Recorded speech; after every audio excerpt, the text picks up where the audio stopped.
everyone, welcome back to my channel. In this video, I'm going to be showing you how to make a very easy paper flower. So let's get started.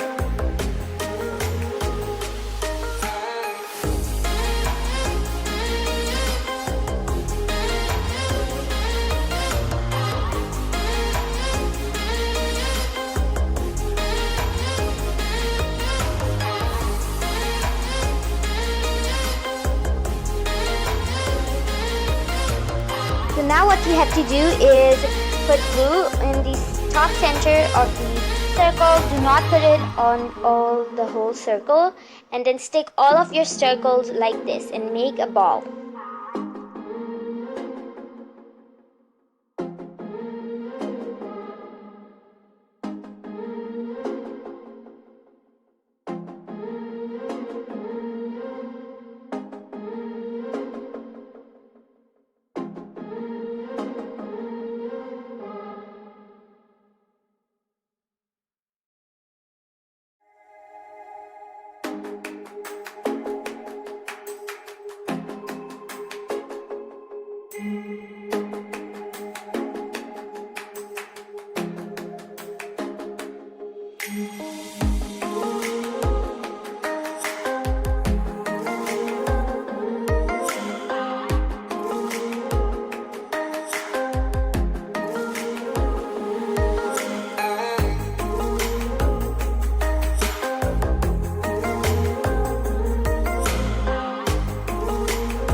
The flowers are ready. I hope you enjoyed this video, and see you all next time.